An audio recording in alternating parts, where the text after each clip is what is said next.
There was once a woman named Madame Gloria. She was a simple woman from an average background. Life had never been easy for her. She had struggled from a young age, doing all kinds of work just to make ends meet. Eventually, she saved enough money to start a small hair salon in her neighborhood. It wasn't fancy, just a simple wooden shop with mirrors, combs, and a few chairs. She braided hair, fixed wigs, and occasionally relaxed people's hair. That was her life, day in, day out. At first, business was slow. Sometimes days would pass and only one customer would come. Other days, she would sit from morning till night and not see a single person. She tried to advertise, to smile more, to give discounts. Still, things didn't improve much. One day, a new customer walked into her salon, a woman she had never seen before. She had long, shiny hair and a confident smile.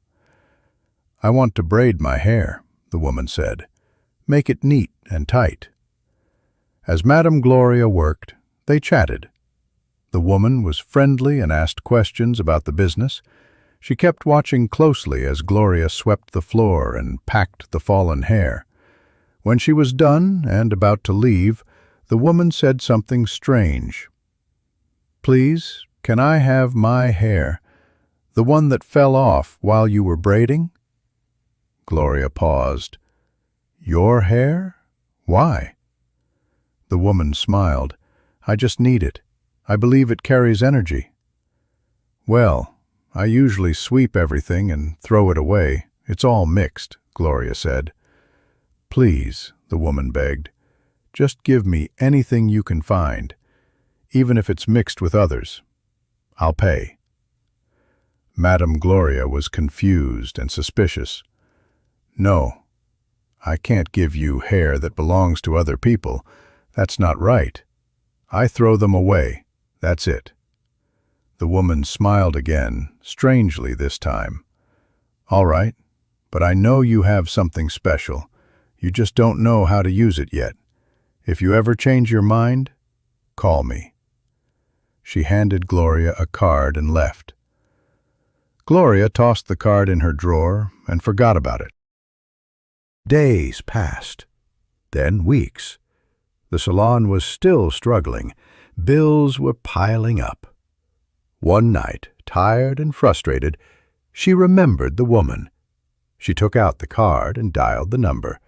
The woman answered almost immediately. "I've been expecting your call." They met the next evening. The woman told her, "You don't know the power you hold. The hair people leave behind is not just hair. It carries energy, luck, destiny. If used properly, it can open doors you never imagined." Gloria was skeptical. "So what do you want me to do?" "Bring me hair," the woman said. "I'll show you the way." After some hesitation, Gloria agreed. She started collecting fallen hair from her customers, quietly, carefully. No one knew. She would gather everything after each day and give it to the woman. One night, the woman told her to follow her to a special place. They took a long journey outside the town into a deep forest. They walked for hours until they reached a giant, ancient tree. It looked dead, but somehow alive. "Come," the woman said, holding Gloria's hand. Before Gloria could protest, they walked into the tree, and suddenly everything changed. They were no longer in the forest. They were in another world. It was dark but glowing. Strange figures walked around, some tall, some floating, some with faces covered. They all turned when they saw Gloria and nodded silently. "Don't speak," the woman warned. "Just follow me." They arrived at a round hall with fire burning in the middle. Gloria brought out the bag of hair. One by one, shadowy figures came forward. They chanted, placed the hair into the fire, and handed Gloria a small black comb. "This will protect you," one of them said. "Use it always. Nobody will ever know what you're doing, and from today your business will never lack." She woke up the next morning in her room, no idea how she got there. But on her table the black comb was there. Beside it a note. "Do not tell anyone what you saw. Keep bringing the hair." From that day, everything changed. Customers began to flood her salon. People said she had magic hands. They waited for hours just to have her touch their head. Her name spread like wildfire. Other hairdressers became jealous, but nothing they did worked. Nobody could match Madame Gloria's fame. She opened another shop, then another. Within a year, she had 5 branches. She had boys and girls working under her. She bought cars, built a mansion, even got married to a rich man who adored her. But to maintain everything, she had to keep sending hair to the tree. Every single strand counted. What Gloria didn't know was that each time she offered someone's hair, she wasn't just taking their hair, she was also taking part of their destiny, their luck, their joy, their strength. People in the town started noticing things. Some would do their hair and then start having problems, loss of jobs, failed businesses, strange sicknesses, depression. But nobody linked it to Madame Gloria. Until one day, she had a young apprentice named Ada. Ada lived with her and worked in the main salon. One day, Madame Gloria told her, "Don't forget to pack all the hair today and take it to my room." Ada obeyed, but when she got there, curiosity got the best of her. She opened Madame Gloria's drawer, and what she saw made her freeze. Bundles and bundles of tied hair, red cloths, candles, a strange mirror, a book with symbols she couldn't read, and a small bowl filled with what looked like dried blood. Ada felt cold. Her heart raced. From that day, she began to observe her boss more carefully. She started noticing the midnight disappearances, the weird calls, the whispers, the fact that Madame never allowed anyone else to clean her room. One night, Ada followed her. Madame Gloria entered her car and drove into the forest. Ada followed on a bike, staying far behind. She saw her walk into the tree and vanish. Ada screamed. She ran home, shaking, crying.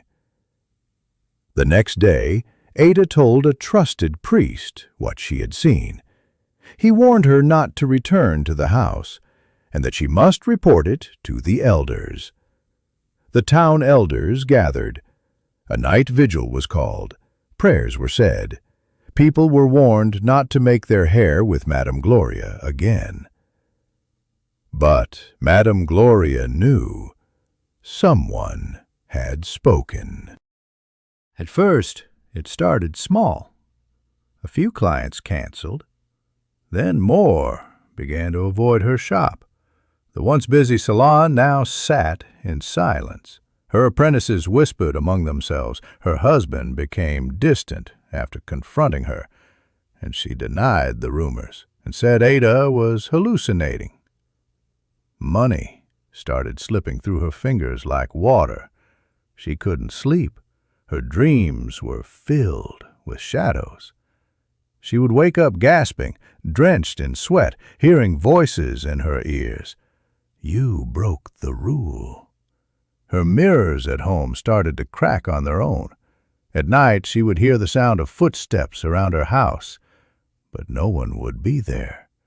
Her black comb, the one she got from the ritual, began to change. It started to feel hot when she touched it. Sometimes it moved on its own. She panicked. One evening, when she couldn't take it anymore, she grabbed the comb, packed as much hair as she could find, and rushed into the forest. She ran straight to the tree, hoping it would open, hoping she could fix it. But this time, the tree did not open. She screamed. She cried. She banged on the bark. "Please, let me in! I brought more hair! I didn't tell anyone, I swear!" The wind howled through the trees, but nothing moved. Then suddenly, the ground shook slightly beneath her feet. A low humming filled the air, and just as she turned to leave, she saw her, the woman, the one who first took her into the tree world. She wasn't smiling this time. Her eyes were cold. Her voice was like thunder wrapped in ice. "You were warned, Gloria." "I didn't say anything," Gloria cried. "I did everything you asked." "But you let someone get close. You were careless. You let eyes see what was not meant to be seen." "I can fix it," Gloria begged. "Give me one more chance." The woman shook her head. "You were chosen. You were trusted. But you allowed weakness, and now everything we gave you will be taken back." Gloria dropped to her knees. "Please." The woman raised her hand, and everything around Gloria went dark. In that moment, she saw flashes of her entire life. The salons, the customers, the money, the mansion, her wedding, the laughter, all fading like smoke. Her chest tightened. She gasped for breath. And then, silence. The next morning, the town woke up to confusion. Madame Gloria's mansion stood eerily quiet. Her salons were locked, dusty and empty. Her apprentices had disappeared. Her husband said she vanished in the middle of the night. 1 second beside him, the next moment gone. No one saw her again. The only thing left in her bedroom was the black comb. Sitting alone on her pillow, it turned darker and darker, until it slowly crumbled into ash. Some say Madame Gloria was cursed. Others believe she took too much from the tree and gave too little back. Whatever the truth is, one thing is clear.